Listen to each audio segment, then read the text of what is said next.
Alrighty, hello everyone, and welcome to the Reformed Dissenters. Thank you so much for listening or watching us today, depending on what platform you are listening or watching to us, listening to us or watching us on.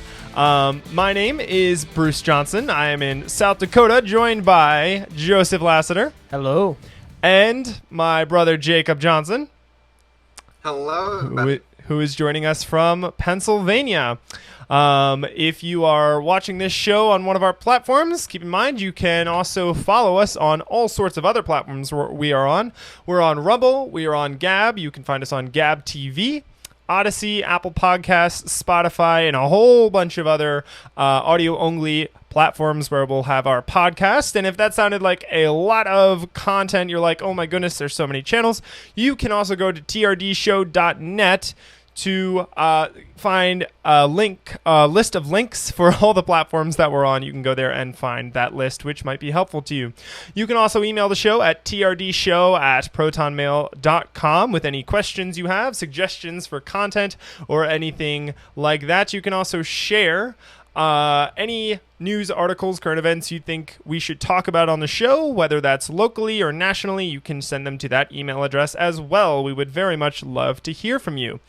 If you're interested in hearing us do deep dives or watching us do deep dives on some of the current events that we talked about on the show, each show we have a current, we each break down some of the current events that happened that week. And if you're interested in hearing us do more of a deep dive into those current events that we broke down a little bit on the show, you can follow us on Gab TV, or Rumble. We're going to be posting some shorter clips of us doing longer deep dive deep dives into the some of the current events that we talked about that week. So you can follow us on Gab TV, and Rumble for that content. And if there's any article or news thing that you want us to cover in one of those deep dives, just give us a comment on YouTube, Rumble, Gab, on any of those platforms, and let us know what you want us to do, and I myself, and maybe even Bruce, will be trying to do a deep dive on one of those subjects. Yes, indeed. You can also, again, email us at trdshow@protonmail.com. So let's break down what's going to happen during this episode today. We're, of course, going to start out by talking about the current events of the week, break down what happened this week in current events, and we're also going to be talking after that about the literature of the month, which this month is Knowing God by J.I. Packer. We read chapters 4 and 7, so if you're following along with us, those are the chapters that we read, so if you want to read through those and send us your thoughts on those chapters as well, we would love to hear about them. And also, our theme of the month, just as a reminder, is devotion to God above all else. So that's what we're trying to tie the current events and the literature of the month into that theme. So before we start breaking down the current events, we have to introduce the verse of the week. So our verse this week is 1 Samuel 12:24, and it says, "Only fear the Lord, and serve him faithfully with all your heart. For consider what great things he has done for you." So that's something to remember. Only fear the Lord and serve him faithfully with all your heart. So, all right, let's go into our current events segment. Who wants to kick it off today? I can kick it off if you want. I did it last week. But, Go for it. I will start with a very funny article. Now, I want you to know that this funny article is a real article. I am sad to say it is. But the article headline reads, "University of Wisconsin removes Boulder from campus after students say the rock is a symbol of racism." A boulder.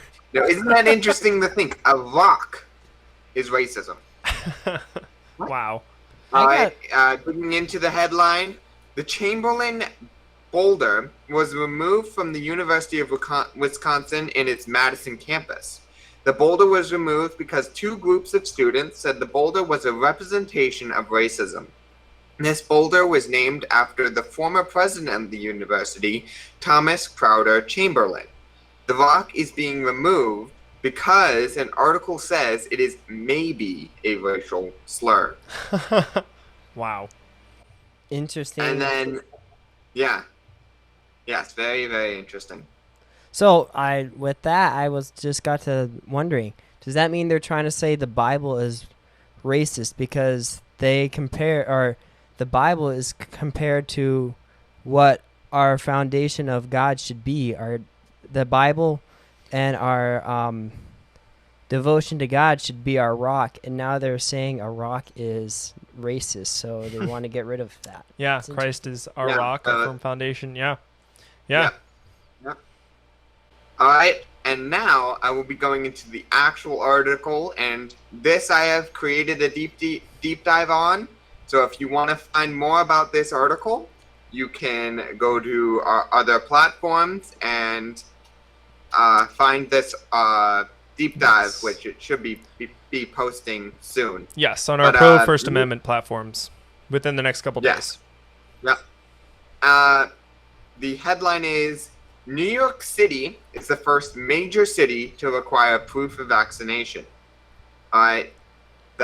This city, New York, has required people to take the vaccine and to require proof. And when they're going into buildings such as restaurants or gyms or even to see a performance, they must show proof of vaccination before they're allowed to come in. Wow. This is something that I knew that they would be doing soon. Didn't know how soon it would be, but I knew this was coming down. Yep. But this shows us that the restrictions of man will get worse and worse if we do not follow God's perfect law. This mandate is slavery. I know it may be hard for you to believe that, but even though it is subtle, this is slavery. And Christ says we are saved from a yoke of slavery. As Galatians 5:1 states, it is for freedom that Christ has set us free. Stand firm then, and do not let yourselves be burdened again by a yoke of slavery. This, as we see, the law of God will give us freedom. And that is more so in a comparison between God's law and man's law. If we follow God's law, it will be way more freeing than following man's law. If we follow man's law, man will always want more and more control. That is greed. Yep. We all know we have a sinful nature, and in that sinful nature is greed. Yeah. So, God says in Matthew 11:3, for my yoke is easy and my burden is light. That is in comparison. So, I want you to also understand, freedom is not easy. Having freedom is not easy. God gives us freedom. But we must work for that freedom. We are not entitled to our freedom. We have to work. Like the founding fathers did in the Revolutionary War. They fought for our freedom, and many people died for our freedom, yet we are giving it away. So very true. Make sure we are vigilant in everything that we do, and we must make sure that we do not let the government even take an inch of our freedom. Yep. Very good. Is that everything with that article, Jake? Yes. Great. Yep. Thanks for breaking that down. Joe, do you want to go next? I'm ready. I sure am. So one of my articles that is very short is a California law for farms could cut off nearly all the state's pork supply and making a bacon shortage. Oh, goodness. And that's the worst shortage there is. This law will be taking effect as of January 1st, 2022, and pretty much the law is stating that the animals, egg layer hens and housed caged animals and pigs have to be living in a bigger area, not in confinement anymore. Wow. Very, very interesting based on the fact So that... is that each animal has to have so many square feet of space? Correct. What I find Yeah. weird is, or interesting, is that they are willing to take animal life and be like, okay, we need to give animals more better living space, but yet the government is still saying that abortion is legit and Yep. it is okay to take the life of a human, but yet Exactly. we have to take care of the earth more than we Right. humans have to be taken Right. care of. Very interesting in my opinion. Very good point. Fortunately, Jacob kind of covered a topic that I wanted to go into. So a slight addition to Jacob's article is for mentioning, I just wanted to let everyone know that, again, this vaccine is still not FDA approved. And it still needs to be going through the testing of FDA. But here's an example that I found at work of makes me very leery about these vaccines. One of my coworkers knows somebody who went and got the vaccine, and was after he got the vaccine, he was able to stick a magnet on his arm after getting that vaccine, which Wow. originally he wouldn't have been able to put a magnet on his arm. Very interesting. That is just something I Without found. further speculation, that is definitely a very interesting observation. Make of that what you will. And then the last article that I have is the topic of how Cameo is now under investigation for sexual harassment. Oh, And- Cuomo? Yes. Cuomo. Yeah. So how I got into this topic a little bit is I was at working, and one of my coworkers was listening to the news, and he's just all of a sudden shouts out, "Yes!" And because he had just heard the Attorney General had just came out with evidence that the Governor Cuomo there's evidence that he has assaulted 11 women. So I Wow. decided to go into do a little research, and I found that President Biden had actually asked him to resign a while ago from the government seat, and makes me wonder what is going on there, because this is a Democrat, and now the Democrat Attorney General and the Democrat President is saying that he should have stepped down. Makes me really wonder what's going on. But as I have read, there is legit statements of Biden asking Cuomo to step down. Also, another thing that I wanted to think about, it kind of, when Jacob was reading Bible verses, it kind of made me think of, well, there's a Bible verse about fleeing sexual immorality, and that's 1 Thessalonians 4, in which says, "For this is the will of God for your sanctification, that you should be absent from sexual immorality." And I kind of figured out, or thought of, this might be a way that the Democrats are trying to get rid of that. But again, also, that's not really the case. It was just a interesting thought that I had. Yeah. That's all I got. Nice. Thank you, Joe. Yeah, very, very interesting. Some of the games that are being played. Yes, indeed. All right. Well, I have two picks, two current events that I wanted to talk about. However, kind of similar to last week, I got a little carried away with the second one. So I'm going to go through the first one kind of quickly, although there's so much more that could be said about this first one, but I do have a lot more to talk about the second one. So just to briefly go through the first article, the headline is Pakistan's unvaccinated lose cell service, right to work, and several other things as the mandatory vaccines prompt counterfeit certificates. COVID-19 vaccination has been made mandatory in one of Pakistan's 4 provinces. To enforce the mandate, the vaccine hesitant will have their SIM cards blocked. And in case you're unsure what that is, that's the card that goes into your phone that allows your phone to be able to connect to cellular networks or the towers around you. So essentially, if a SIM card is blocked, you're not able to connect to cellular data. You're not able to call or text or have any of that capability. If you're not on Wi-Fi, you don't have any of that out and about. So let's see, that's suspending their cellular service. And they'll no longer be permitted to access public markets, according to English language reports, which is crazy. I wish I could say a lot more about this, but I did want to bring up the last few paragraphs in this article were really well placed.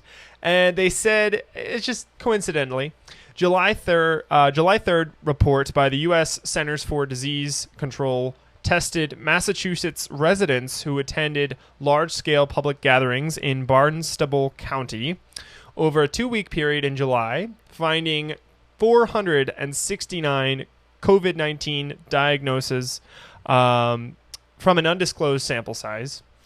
Notably, 90% of the cases were Delta variant. Equally notable, 74% of the infections occurred in fully vaccinated individuals. Wow. 74% of the infections were fully vaccinated individuals, and 90% of those were the Delta variant. The report also found the vast majority of these cases were not asymptomatic, even though that's what the claim of this vaccine is, right? It'll reduce the symptoms. It will make them virtually asymptomatic, right? But the majority of these cases, even though they were 74% of them were vaccinated, fully vaccinated, the vast majority of these cases were not asymptomatic. And let's see, 79% of the breakthrough cases were symptomatic. 79% were symptomatic. And 80% of those hospitalized were fully vaccinated. Wow. So some very interesting statistics there that I believe. If the vaccine doesn't work the way it's supposed to, what is it doing? Right. Exactly. Why are they pushing it so hard? Yep. Yeah, especially when there are so many other natural and tried and true methods of actually fighting COVID, right? We can use hydroxychloroquine, we can use ivermectin, we can use vitamin D, vitamin C, all of these different alternative methods of treating this. We don't need the vaccine in order to fight this. So it's just very interesting. So that is my first article that I wanted to break down. The second article, the headline, and this I think is huge news. This is kind of crazy.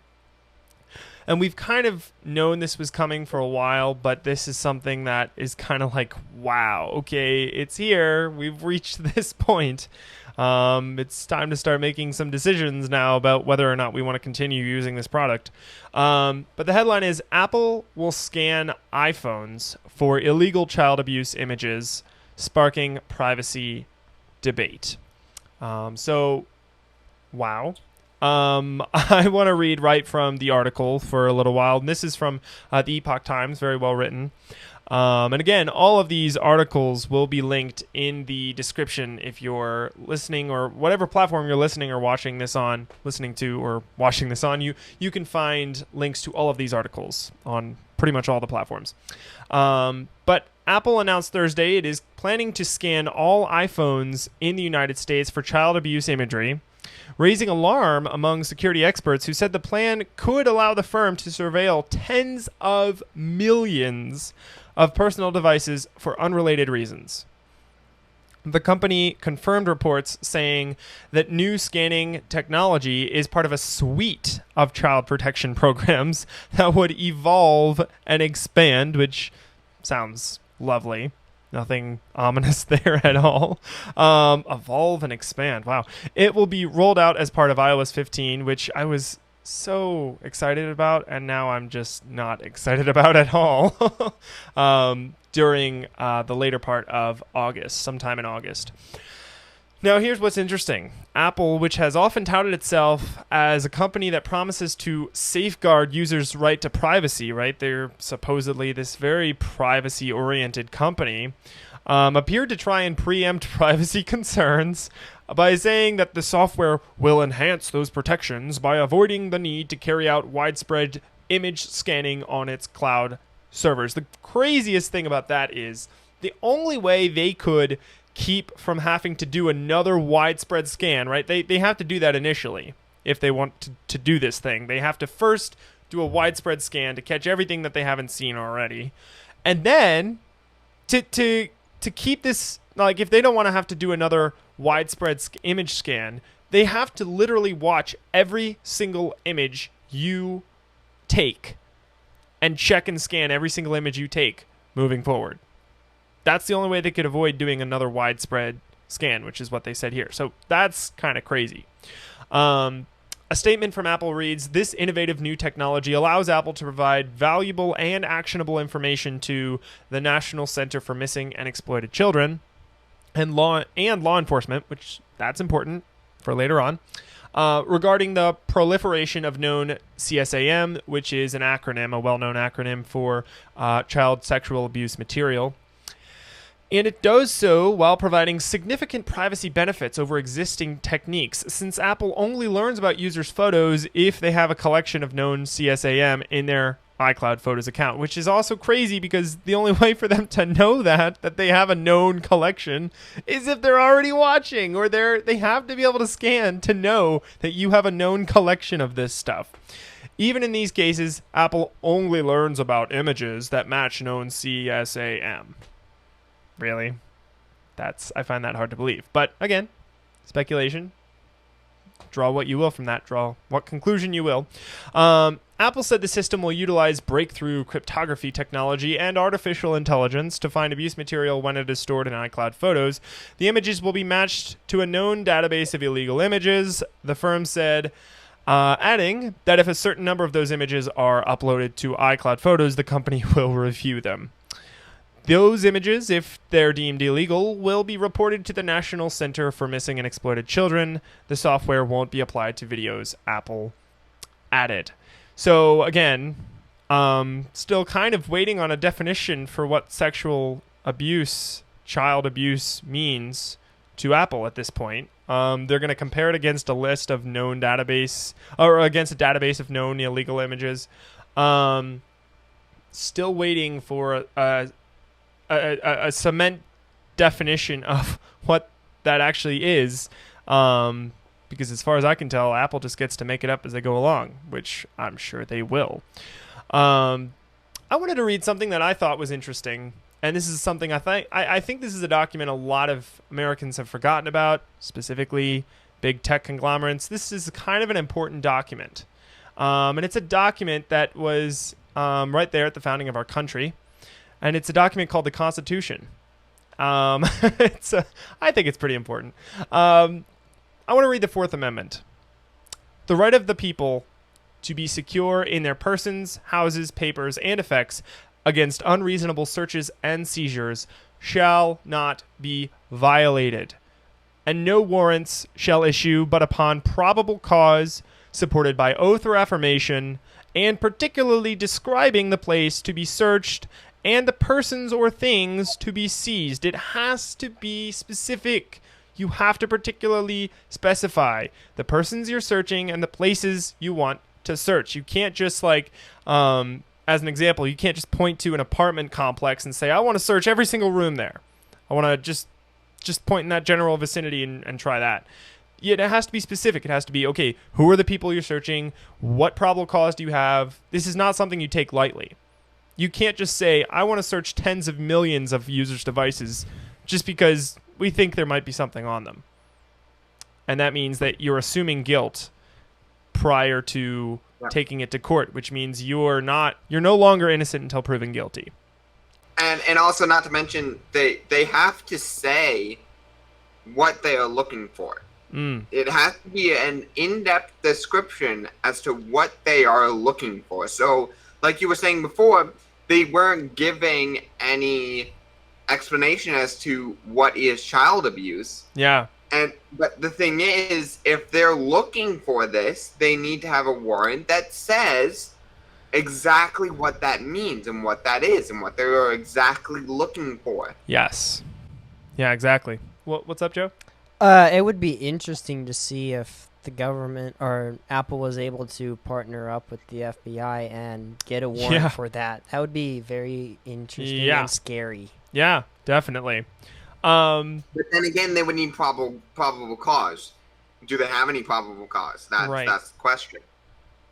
Yep, exactly. I did a little bit of research on this. Jacob is kind of our resident expert on a lot of this stuff. He took some very solid classes on this and learned a lot of this very solidly. But I did some research additionally, and I found a site that walks through each of the amendments and kind of talks about them more at length. And so I just wanted to read a small excerpt that says, what does the Fourth Amendment do? What are the details in regards to the Fourth Amendment? And it says the Fourth Amendment prohibits law enforcement and other government agencies from searching and seizing a person's private space and or belongings where that person has a reasonable expectation of privacy, unless the agency first obtains a warrant from a judge that is based on probable cause, which is a good faith and reasonable belief, expressed under oath, that contraband or evidence of a crime will be found if the search and or seizure is permitted. So this is not something you take lightly. Okay, it has to be very serious. You can't just say, I want to, I woke up this morning and I had a cool idea. Let me check tens of millions of devices across America for something that I want to look for. Let's do that. Let's go for it. Yeah, just something that pops up off the top of your head. Right. Of course. Yeah. Just checking tens of millions of thousands of people's tens of millions of devices, and I'm gonna make up. By the way, I'm gonna make up the definition for what I'm looking for. I'm gonna make that up as we go along. Just why not? It could be fun. I wanted to also read a passage from Scripture called in Deuteronomy 19:15. It says, A single witness shall not suffice against a person for any crime or for any wrong in connection with any offense that he has committed. Only on the evidence of 2 or 3 witnesses shall a charge be established. Where are the other witnesses? This is meant to prevent lying and abuse of this kind of power. You have more than one witness, but right now the only witness here is Apple. Who's to say they don't take an image and add an image? Or who's to say they take that image and they twist it to mean whatever they want it to mean. And while they're doing this, they can easily collect all sorts of other information about your life that they have no right in collecting. So some of my key takeaways, I know this is a little bit longer. Like I said, I did a lot of research on this one, but some of my key takeaways on this are, 1, yes, child abuse is a major issue in this country. Yes, we have to do something about it. Yes, it has to be fixed. But trying to fix it without God will only cause more harm than good. If we don't use biblical principles, we don't fight this the right way, then we're only going to do more harm than good. So this needs to be this can't be overstated. Their definition of child abuse will most certainly not align with the biblical definition. And since they're in control of what that definition looks like, they get to change that however they wish. I can't imagine that will get used against anyone unfairly. There's no way Apple would, do something nefarious with that information or try to twist that in some way. I just can't imagine that happening. Also, motivation is key, and this is kind of the biggest thing I wanted to address. We know Apple has placed itself against God and his principles before. They've censored apps, they've censored platforms, people because they don't agree with their agenda. We know they have often directly opposed Christians and promoted content against the Bible. We know they've collected data on all their users, and we know the US government is very interested in acquiring that data. We know that Apple will try to take anything they can find and twist it to attack Christians and anyone standing in opposition to their progressive agenda. We know all of these things are true. We can't just throw away that knowledge and assume that allowing them to collect and scan even more of our data won't end badly, even if they claim it's for a good reason. That's just too many assumptions for me. I'm not comfortable with that. And so in conclusion of this, I'm actually looking into alternatives besides Apple, besides Android. And if you're interested in that as well, you could probably follow us on our Gab page, and I may or may not post some interesting things that I find there, if you're interested. And also keeping in with the idea of not using big tech. Follow us on our Gab, Rumble, all of our free speech platforms. Yes. And not just using YouTube or Apple Podcasts. So. And if you are really interested, you could definitely send us an email. Yes. Or a comment. Yes. Yes, indeed. Well, that's all I had to say about that. That, I think, is kind of crazy, and I've been an Apple fan for a long time, but this, I think, is the thing that's going to push me over the edge. It might make me actually move to different platforms. So. Didn't you also do a deep dive on this subject? Yes, and I'll probably be posting that sometime this week on all of our pro First Amendment platforms. Yep. All right. Well, that wraps up our current events segment for this week. What we're going to do now is we're going to move into our literature of the week. And again, our literature is Knowing God by J.I. Packer. And as you can see, we have it right here. Jake has his. Yeah, Jake's got his there. So what we did this week was we read through chapters 4 and chapters 7. And so we have a few questions, and we want to address those based on the reading that we did this week. So, Jake, you want to kick it off? Sure. Do you want to state the question first? Yes, I do. That probably is important. Okay, first question. What did you find most interesting about the chapters this week? All right, and going off of that, something I found most interesting said in the book, something that is most interesting, I found that it said in the book that was creating an image or imagining God is not the same as knowing him. Because when we create an image, there will always be a part of God that we miss or exclude. And that would take away from his character. And in turn, that would mean we don't fully know him. Now, so that was not a direct quote from the book. It was more so a paraphrase. But, yeah, I thought that was very interesting. And that makes a good bit of sense. So. Yeah, absolutely. Absolutely. Well, to me, the most interesting thing I found in these chapters was I found it very interesting the way that Packer broke down the second commandment. And this kind of goes right along with what you were saying, Jake. He discussed at length why images of God are so wrong and why God takes them so seriously. So why they're wrong and why God takes them so seriously. Packer talked about how images of God dishonor God because they obscure his glory, and how they can mislead us and cause us to develop false ideas about God. So, I mean, that's pretty much in the same vein as what you were just breaking down. Anything else you guys want to add to that question before we move on?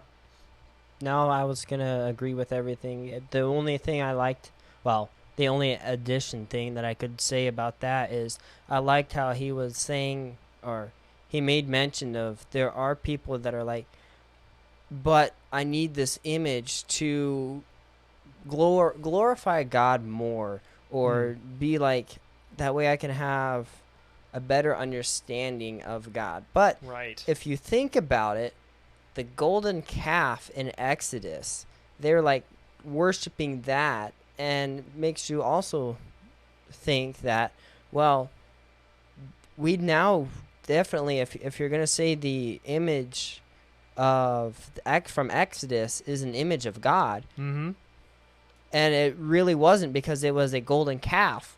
Right. How do we ourselves know that this is actually a picture, or this isn't a picture. Well, it definitely isn't a picture, because God has said no images. Yeah, especially and during anything we like. Packer was saying in I think chapter 4, any image we try to create of God will inevitably fall short of His glory, and he said, that will obscure His glory, so that'll detract from it and cover it up. Yep, cool, very, very good insights. Okay, question 2. What did you find most surprising? Something you maybe hadn't considered that way before. So maybe it's like something you might have heard before, but the way that Packer explained it was like, wow, I hadn't heard of it or thought about it quite that way before. You want to go first, Jake? Sure. Something that I have not thought of in this light before is that we should let God teach us who He is. If we try and do philosophical guesswork, we will ultimately end up with the wrong conclusion. And a interesting verse that comes to mind is Proverbs 3:5. Trust God with all your heart and do not lean on your own understanding. Yep. I have the exact same verse written down, yeah. Oh, boy. Yes. Very good. Anything else you wanted to say about that, Jake? That question? Nope. I'm kind of trying to keep it a little bit short. Otherwise, I go into a whole rambling, start talking about it and everything. Yes, indeed. So. Yes, and we are running short on time as it is. Yes. Yes, indeed. All right. So years ago, I learned from my the pastor at the church I was at in Pennsylvania, that every commandment has a negative and a positive aspect to it. So for example, the 5th commandment says, "Thou shalt not murder," which is the negative. And the positive would be a directive to preserve life instead, right? So the negative is don't murder. Positive is preserve life. That's the opposite of murder, right? So the second commandment... Love your neighbor. Yes, exactly. Yep. The second commandment was one I hadn't considered the positive command really before. I hadn't put a lot of thought into that. But Packer talks about the positive command being just as important as the first command, the negative command. He lists the positive side of the second command on page 48. So if you're reading along with us, page 48 in our copy, he says, "It is a summons to us to recognize that God the Creator is transcendent, mysterious, and inscrutable, beyond the range of any imagining of philosophical guesswork of which we are capable," which is what Jake was talking about before, and hence summons to us to humble ourselves, to listen and learn of Him, and let Him teach us what He is like and how we should think of Him. And on that same page, he says, "Thus it appears that the positive force," here it is, the positive force of the second commandment, "is that it compels us to take our thoughts of God from His own holy word and from no other source whatsoever." So the dichotomy between, the negative and then the positive. So we shouldn't make graven images of God and worship them. But what should we do instead? We should learn from His word and think of Him that way. Think of Him the way that He has told us in His word we should think of Him, and that's the way we should worship Him. So very, very specific. Anything else you guys wanted to add to that? Something that I'll add, I found Psalms 28, and verse 1, and I'll read that. It says, "To you I will cry, O Lord, my rock. Do not be silent to me, lest if you are silent to me, I become like those who go down into the pit." Now that sounds like it's completely off topic, but how I'm going to bring it together is when you're praying this prayer of psalm, it's a psalm of rejoicing in prayer, and it got me to think, well, if people are praying to idols, they're calling an idol their Lord. Obviously rocks are racist now, so but no, but if we are if we're using an image, how can that be our Lord, our Savior, our rock? When, I don't know, when you're in trials, how can one little image hear your prayers? How can one little image take you away from trials and tribulations? Yeah. Mm. Yeah. Yeah. Nice. That understanding the power of God cannot be fit into a small image of him. Yeah. And in doing so, we'll, well, like Packer said, we'll obscure his glory. We'll, Yep. Inevitably just, we'll get it wrong because there's no way for us as human beings to picture God the way that he actually is. All right. Last question. And we are kind of running very short on time here, but I think we have enough time to get through this last question. This is going to be a bit of a longer episode for sure, but we've been toying with the idea of actually increasing the time of our episodes to about 45 minutes as opposed to half an hour. And looks like this is going to be one of the first episodes where we start doing that. So, so there's just too much content to get all of it done in half an hour. So. Okay, what part of the reading, here's the question, what part of the reading do you think most applies to the theme of the month? Jake, you want to kick that off? Again, sure. Just a reminder, the theme of the month this month is devotion to God above all else. Yep.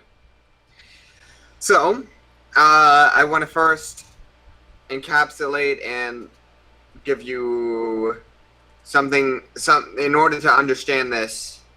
I want to tell you this, but Packer in his book says that a lot of the time when Christians look at the Bible, they can sometimes see there are two different worlds. All right, there is the world of the Bible, and what we see as the Jews, the Gentiles, and God talking with them, and then our world, where we don't hear God directly talking to us, and we don't have to do all these sacrifices, and it can seem like two completely different places. But Packer says that the conjoining part of all of this and the things that we have in both worlds is God. And so the one constant. This is how it ties to the theme.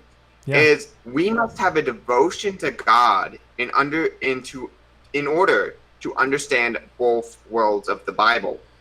Without the link of God, the Bible would seem like two different worlds.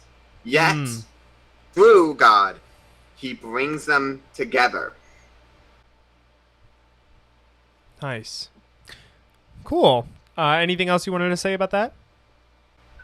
Just a little bit of a thing, and that having that devotion to God and a want to do his will make us want to bring God's word into every area of life. Nice.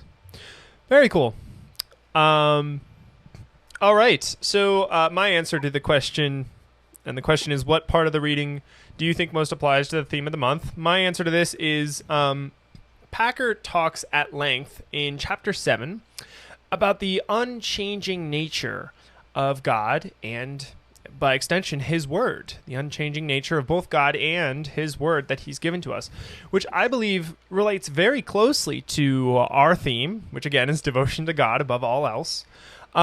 If we put our trust in the changeable nature of humans, our society will inevitably crumble.